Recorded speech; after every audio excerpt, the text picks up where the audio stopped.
Welcome to the Grow Your Independent Consulting Business podcast. I'm Melissa Lieberman, a fellow IC and business coach. On this podcast, I teach you to become a consistently booked independent consultant without becoming a pushy salesperson or working 24/7. If I can do it, you can too. Listen on to find out how. Welcome to this week's episode. I'm inspired today to talk with you about the concept of premature consulting proposals and how those premature consulting proposals could be costing you precious time and money in your business. So, a little more on how this episode came to life. As I've been working with independent consultants in the last couple of weeks, this seems to be more common right now for some reason, bumbling up. And it kind of sounds like this. I'm sure you can relate to it on some level. So I was working with an independent consultant and they were talking with me about how they had spent the weekend. And the weekend basically was spent writing a kind of last minute consulting proposal. It was really intense all weekend long, working on this coaching proposal because the client had, an urgent need that they wanted to get going on from a project perspective. So this consultant, had spent all weekend really rolling up their sleeves and really in it, working on the proposal. As they were going through the proposal, they started to realize that they didn't know what they needed to know, that they had big gaps in what they understood. In the moment when the potential client asked them for this proposal, they felt like they knew enough to write up a proposal. But as they started writing it out, they realized that they didn't. And so they just powered through, making some assumptions and got to the end. And almost immediately, as upon closing their laptop, they shared that, they just started feeling regret. Why did I agree to this? I had to make so many guesses. I just spent my weekend doing this work. And I honestly don't even know what the client's decision making process is going to be, or if they truly are having such an urgent need. Like all of a sudden, this sort of rush of regret and self doubt sort of flooding in. And you might have experienced the same kind of situation in the past, whether it was your weekend that you used up, or late nights that you used up, or even during the day when you could have been doing something else. Spending time writing up a proposal and realizing kind of that gut punch moment in the middle of writing it when you realize I should not have agreed to write this yet. I should have had slowed down the process, asked more questions, and now I'm stuck in this bind of writing up this proposal and it's premature. So today I want to, if you can relate to any portion of that story, I want to share with you, or even if you can't, by the way, if you've never done this, then that's fantastic. Listen on and let's talk about what it looks like, because if you haven't done it yet, I can tell you after being in years and years of business and working with so many consultants, this eventually will happen to you. So I want to help you avoid it. If you've been doing it, avoid it. And if you've never done it, avoid it. So that's what we're going to focus in on today's agenda. I have 7 agenda items for you. I kind of got going on this topic. And so got a good breath here. What is a premature proposal? So we'll start off with that. What is a premature proposal versus a non-premature proposal? And then why does it matter? What is the impact? And then we'll talk about the indicators that you're getting yourself into a premature consulting proposal situation. Then we'll dive into the root causes of why this happens. It's so important, and why I am constantly stressing to you on this podcast about the root cause is if you understand the root cause of why you're doing this, then it's so much easier to overcome versus continuously doing it, thinking, oh, I shouldn't have done that. I did it again. So we want to work and address on the root causes. So I'll point those out to you. I'll give you a couple of examples. And then I will share 6 strategies to avoid premature proposals. And then we'll wrap up with 2 resources that you can use to reinforce today's topic. Just as a little teaser, those 2 resources are, number 1, go back to episode 107 after you listen to this, where I share 10 questions that make consulting discovery meetings more valuable. That's such a great precursor to writing a proposal and a resource you can use to improve and deepen your discovery sessions. And then also, we'll put the link to the show notes in both of these. There's an article that I've written on the 36 questions consultants should ask prospects and clients. So, those are your two resources that go along with today's topics. You can go put this into action. So, that is our agenda for today. So, we'll dive in and see how long this takes us. Full disclosure before we do, though, I will tell you I still write premature proposals sometimes.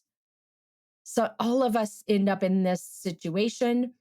It's not something necessarily that you can get an A plus on, but just having this awareness and realizing, how can I tighten up my process? How can I get to the place where I'm not writing so many proposals too early, and get yourself to the place where you're not rushing the process ahead?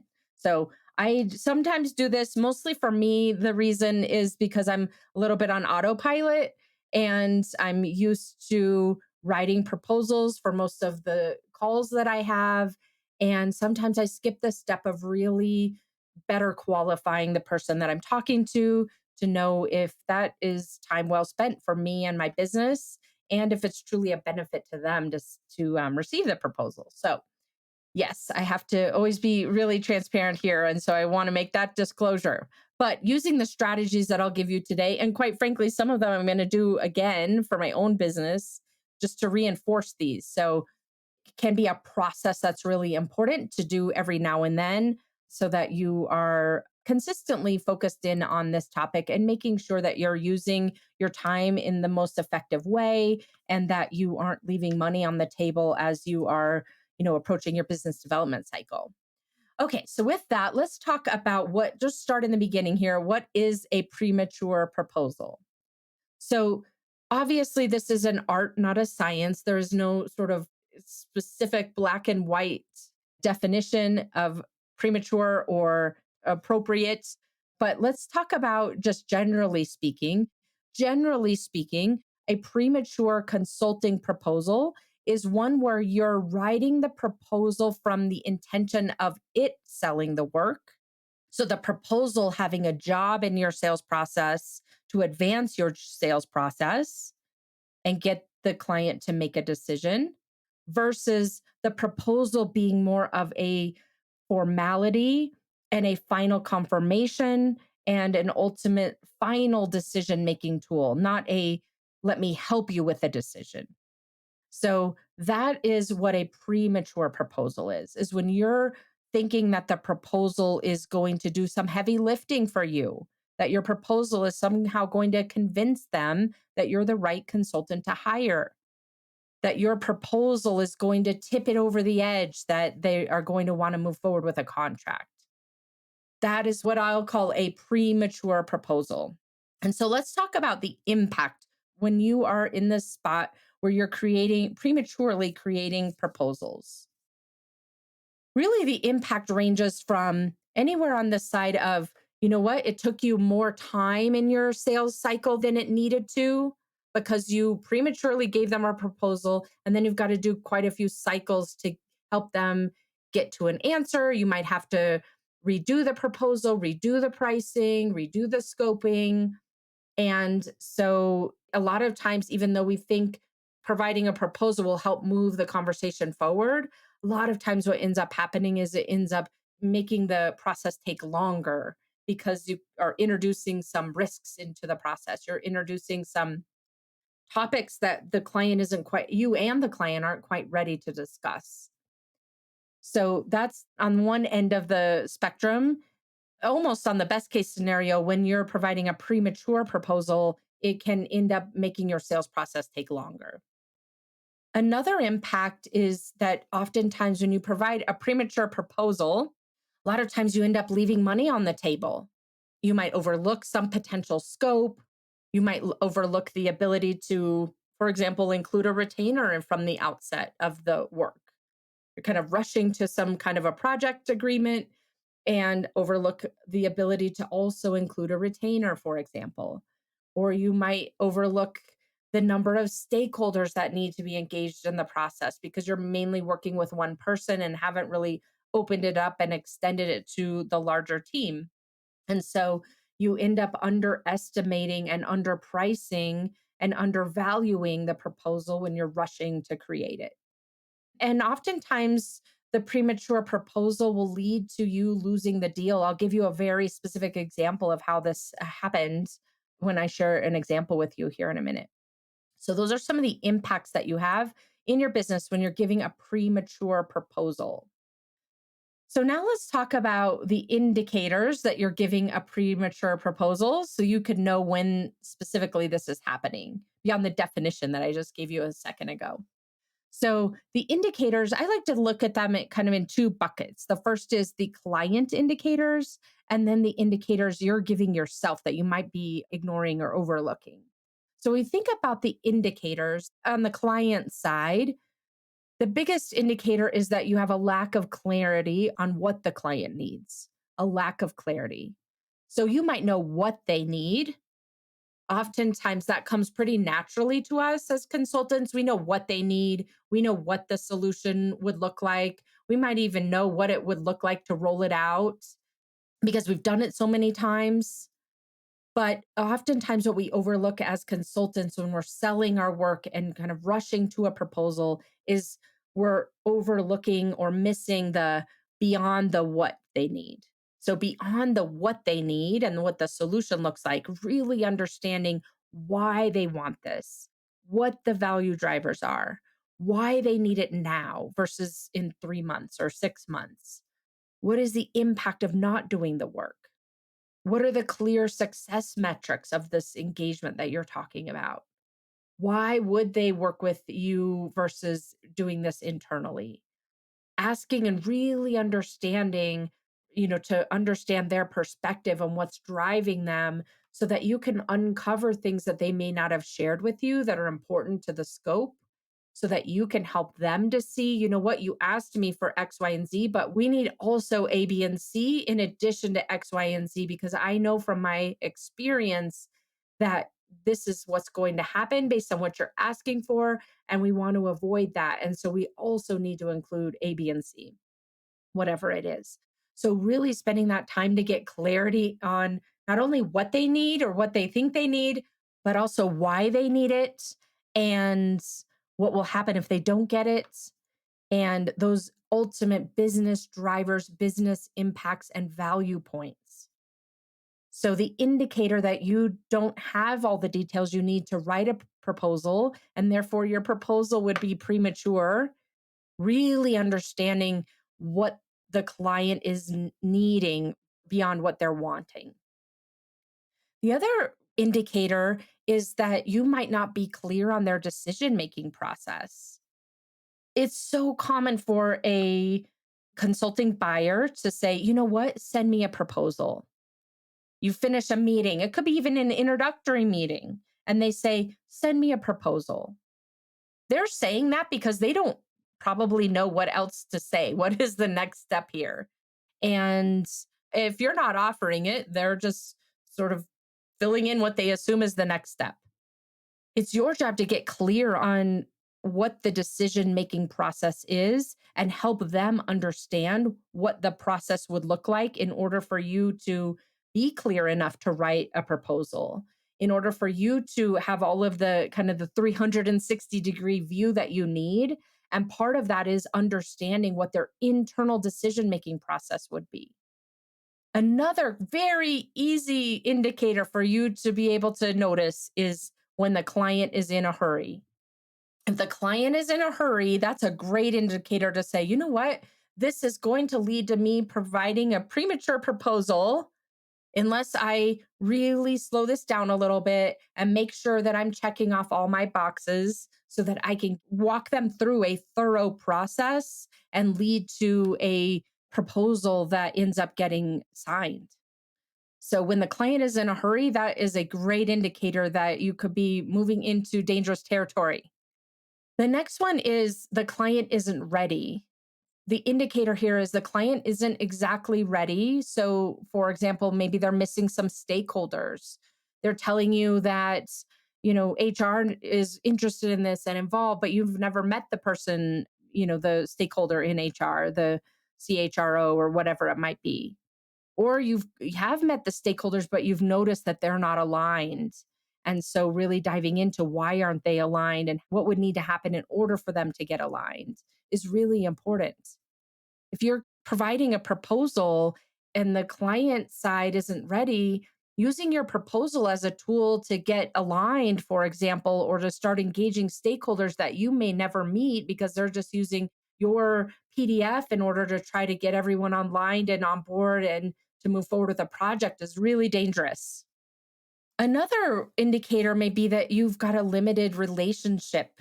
You've had very limited relationship building with this particular client. So you kind of take a step back and say, what do I actually know about this potential client? As a leader in their business, what do I know about this person? And do I have a just a basic relationship with them? Or have we inadvertently created a dynamic where it feels more like a requester and vendor? It can be really important to take a step back and say, okay, how can I build a relationship with them and increase the trust so that then when we go through the proposal, it's much more about collaboration and we're both coming at it from the same side of the table versus we're coming at it across the table from one another. So that's another thing to really think about. What does your relationship look like with that consulting buyer? So, those are some of the indicators on the client side of the equation that you want to be thinking about before you agree or offer to write a proposal. On the other side is you. The great indicators here are you and your own emotional state. So, for example, if you're starting to feel pressured, if you're feeling reactive, if you're thinking you should do it because they asked you to, and you're someone who's responsive to clients, these are great indicators to say, you know what, I need to slow down for a minute and think about this. Am I just reacting and giving a proposal, or am I ready in my own process to give them a proposal? Another great indicator is that you notice you're not controlling the process. You're letting them control the process. You're letting them interview you. You're letting them kind of tell you everything. You're asking a few questions. They ask you for a proposal and you say, no problem, I'll have that to you by Monday. You're writing the proposal because they asked you to versus you knowing I'm ready to write a proposal now based on me checking off all my boxes in my process. And I know enough to draft a proposal. May even be drafting a proposal versus here is the final proposal. But I'm getting a little ahead of myself on some of the strategies to overcome this.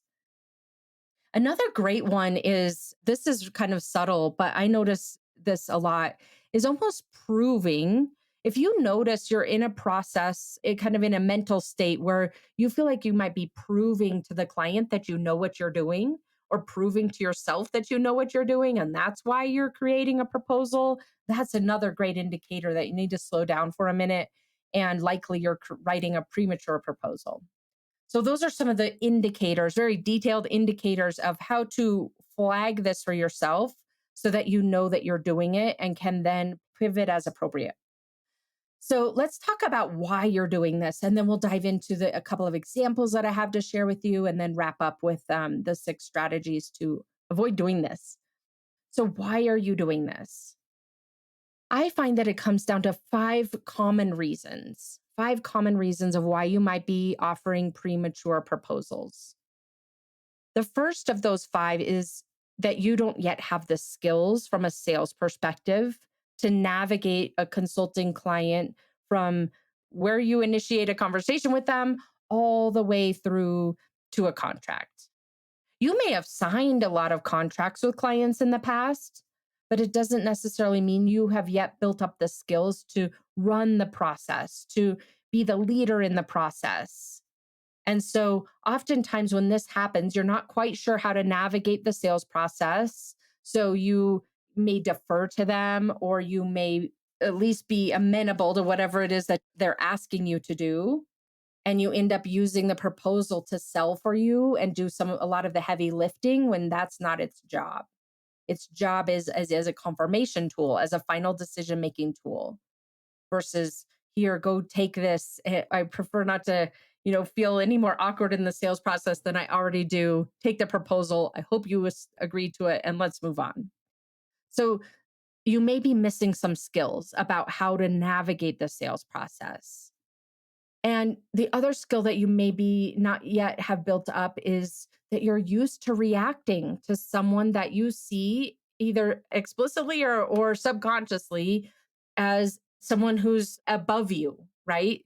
Having lived a lot of your life in a hierarchy in corporate, it could be very easy for you to think about them as more senior than you are, as someone who holds, the purse strings, as they say, and we're taught to react and have high levels of customer service and react to what they need and be responsive. And so we're just used to that from a subconscious level. And so as a result, that is often another reason why you might be providing premature proposals is you're used to reacting. When the client says they're in a hurry, you respond to that, thinking that you're doing them a favor when in fact you're actually could be doing both of you a disservice. Oftentimes, I find with independent consultants, there is some skill building that is important to take place. One of the things that I love sharing with my clients, those independent consultants who work with me as their coach, is sales skills, is sales process, is sales mindset to help build this up because it's not something we necessarily learned in corporate. Even if you were selling or part of a sales team or even selling in corporate, it's different when you're selling the work that you're ultimately delivering and wearing all the hats. So then that leads us to the second most common root cause, which is the lack of process. So you may not have a specific sales process that you leverage. You may have a high level type of a process. When I talk about a process, I'm talking about not only the big steps of, first we have a qualifying type of a conversation, and then we have a discovery meeting or two, and then I give them a proposal. Those are the big chunks of the process. But underneath that, the devils are in the details. What are you asking them at each step? What do you have to know the answer to before you move to the next step? What does your standard process look like for each of the services that you offer so that you know what those gating factors are, so that you know what those qualifying factors are or what might disqualify a client, and are very, very clear and precise about your sales process. Most consultants, even those have been in business for 20 years or 30 years, don't have that level of process discipline and process definition in their businesses. If you're in that same boat, it would not be uncommon. So that is another root cause of premature proposals when you don't have the process defined and you're missing the process itself to that level of detail that I just described, or you're missing the discipline to the process, or likely both. And then the third root cause that's so common for consultants to provide premature proposals is we just make too many assumptions. We think, oh, I've seen this before, or I don't want to waste their time, or I don't want them to think I'm belaboring this. And so we just end up making assumptions that end up coming back to bite us. And we all know that we shouldn't be making assumptions, but it's so easy to fall into that trap. The next root cause is that we're just not recognizing the opportunity costs. Like, for example, I was sharing with you that other independent consultant had worked all weekend. Now, did they give up client delivery time? No. But they gave up time in their life. They gave up space to think. And there is opportunity cost every time you agree to write a proposal, or every time you tell the client that the next step is that you'll write a proposal. So, really recognizing that there is opportunity cost when you choose to write a proposal. And that's why you want to have that process defined so you know exactly what you need to know in order to move through the gate to the next step of writing a proposal. And then finally, the last root cause that I will say, which is oftentimes the greatest of these five root causes of premature proposals, is our mindset and our emotional state. A lot of times we're operating off of fear.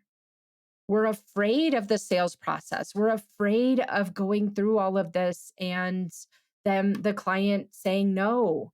We're worried. We've got self doubt about our ability to effectively manage a sales process.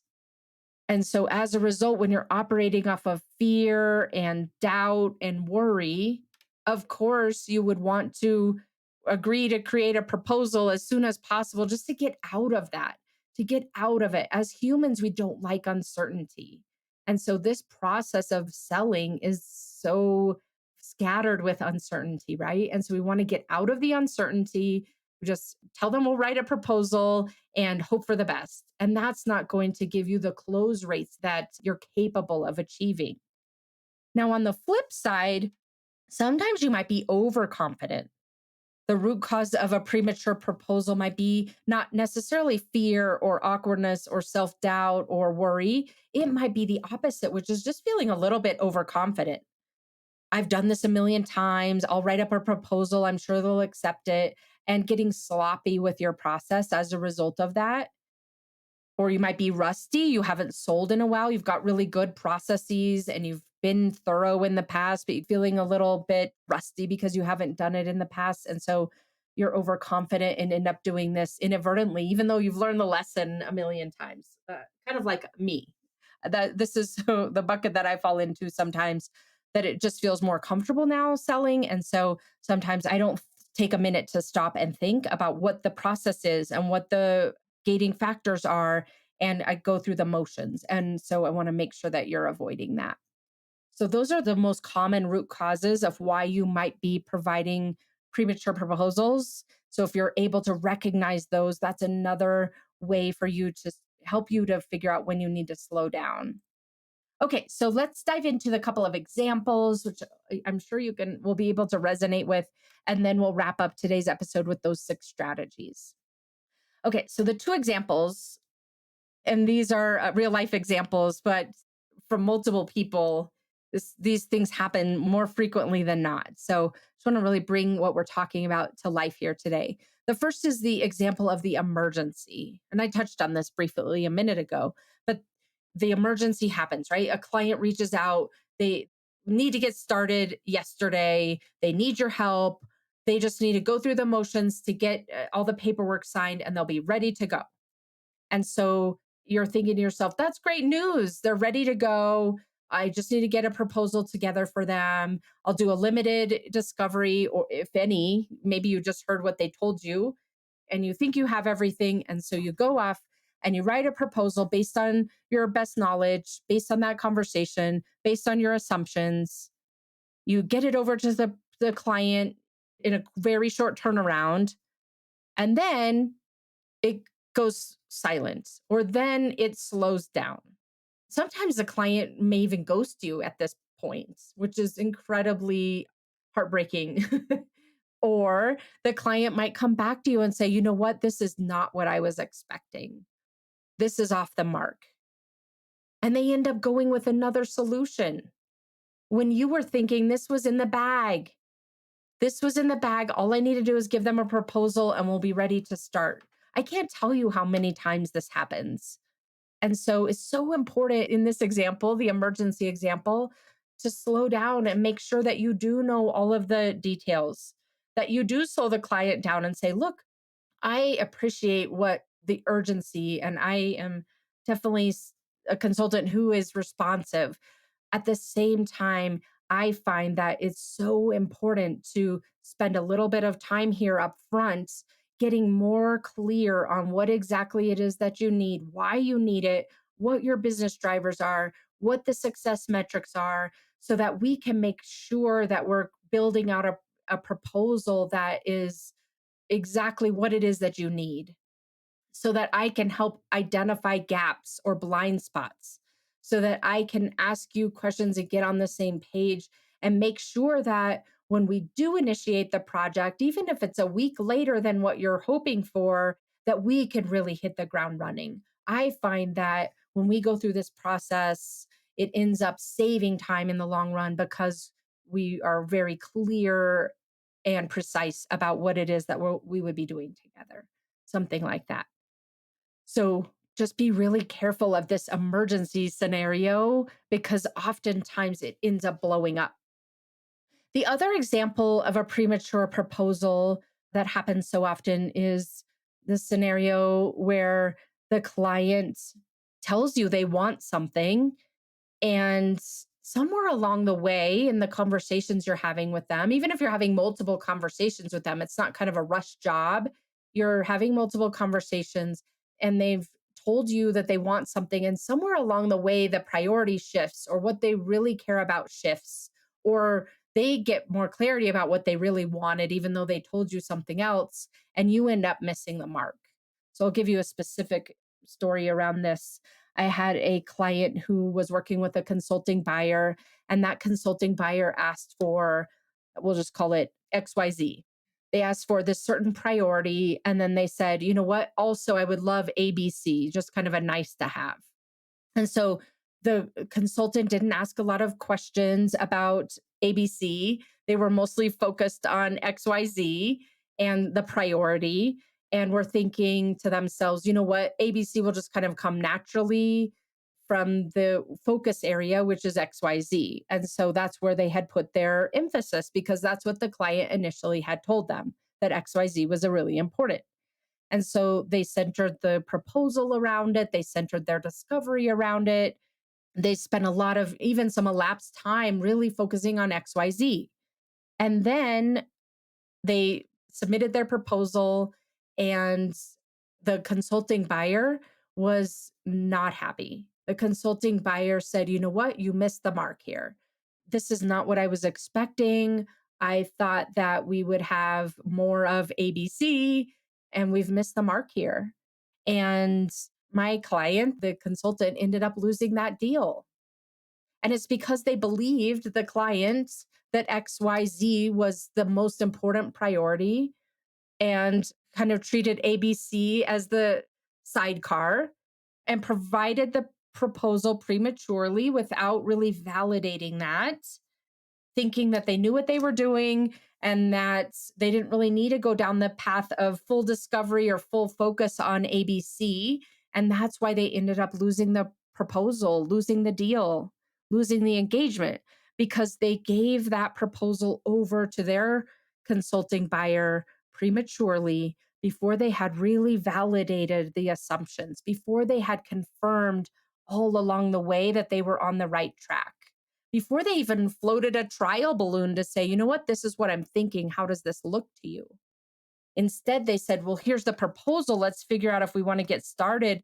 And the client, that consulting buyer, was basically decided to go away because of that process. So it could be that you're submitting a premature proposal entirely, or even some portion of it may be premature because you didn't spend enough time in the discovery phase to validate and confirm before you give over, quote unquote, this final proposal. Okay, so those are a couple of examples. There's so many of them, but hopefully those examples bring this more to life as we go. All right, so let's finish up today with the 6 strategies of avoiding these premature proposals. So hopefully now you know what they look like, what it sounds like to have a premature proposal, what you might be thinking or feeling about the sales process and how that leads to the premature proposal. And so now let's talk about what to do about it. So here are the 6 strategies you can use to avoid this premature proposal situation in the first place. So, number 1, have a sales process. Have a process that you use, a methodology, a step by step. So, you know, here are the steps that I use to sell my services. Here's what I do within each of those steps. Here's the gating factor to get to the next step. Here's what I need to know to get to the next step. When I feel compelled or some urge to go to the next step, when I'm not ready, here's what I'm going to do about it. Having that level of detail of your sales process is really important. You also having a process that's specific to that client. So another word would be a sales account plan for each individual client. So you know, and spend some time thinking about this particular client, what consulting buyer, what their blind spots might be, who all the stakeholders are, just really taking a moment to sit down and think about the sales process versus reacting to whatever they're telling you and doing that as your next step. So that's number one, have a sales process, both your own process for your company and then also specific to that client, to your consulting buyer. Number two, notice when you're reacting versus being intentional. A lot of times, this reacting mode feels like you're feeling pressured, you're feeling like you want to please them. You might even be proud, like I was sharing earlier, like I'm proud I know what I'm doing, whatever it is. Notice when you're reacting and in that reactionary mode, and agree and either suggesting or agreeing to provide a proposal versus being very intentional about, you know what, now I know everything I need to know. And they agree to this in concept. Let's put it on paper. Again, that formality. The third strategy to avoid premature proposals, and this goes back to that second example I shared with you a minute ago, is reaffirming as you go. Okay, this is what I've heard from you. Has anything changed? Or this is what I've heard from you. Are we still on the headed in the right direction? I noticed that we're de emphasizing this thing. What is the impact of de emphasizing that thing? Really reaffirming and confirming as you go so that you aren't making assumptions that what they told you in the very first meeting is still true or even is the full truth. The next step is to set your own criteria. So, what do you need to know? Who needs to be involved? What is that final gating factor before a client qualifies for you to tell them, I'm going to put this in writing. Now that we've got all of this, really agreed to, I will go ahead and put this into writing so that we can finalize the next steps. The fifth strategy to avoid a premature proposal is to do a retrospective after each step of your process. Think about each step of the process and look at it and say, you know what? Did I get what I needed out of that step? What might I be missing? Take a moment. So many of us are just rushing off, doing as many things as we can, trying to juggle all the hats that we're wearing, and forget that we need to slow down and think about, okay, I just did this thing. I expected this certain result out of the step that I just took or the conversation that I just had. Did I get that? What might be missing? And baking that kind of retrospective into your process is incredibly important. Similarly, planning intentionally beforehand is incredibly important. So, really being intentional throughout this process, both by way of planning ahead and then doing retrospectives, is going to help you to move the needle because it gives you a moment to take a step back, to breathe, to pause, to question whether or not you know what you're doing, have enough details so that you aren't working on autopilot. And then the sixth strategy to overcome those premature proposals or avoid them rather is to ask a lot of questions. Set that expectation up front with your consulting buyer. Ask them or let them know, look, this is what my process looks like. Sometimes I'm going to ask you the same question you may have already answered. I'm doing that purposefully to confirm or to make sure that I've seen all of the angles. I know this process is heavy weight in the beginning, and I front loaded it because I know that this is what's most successful for my clients, is really getting on the same page so that ultimately we can move forward more quickly after we get the formalities out of the way, the signatures out of the way. So helping them to know what to expect, and therefore that gives you permission to ask things that you might be telling yourself, oh, I shouldn't ask that, or I should already know that. So that part is really important as well. So those are the six strategies to avoid premature proposals. And as we're wrapping up here today, I want to remind you to go read that article that I shared with you, the 36 questions consultants should ask prospects and clients. We'll put the link in the show notes so that you can go link to it directly. And then also go back to episode 107 and re listen to 10 questions that make consulting discovery meetings more valuable. Those are going to help you with your sales process and getting deeper into it and investing upfront so that your close rate goes up and also so that your pricing goes up. The value that you're eliciting from the client goes up. And so therefore your pricing goes up, and that you're not rushing toward writing a proposal and doing a lot of work that then goes into the trash can because the client changes their mind or goes with someone else or realizes they're not ready either. So that is what I have for you today. And I look forward to seeing you here again next week. Take care.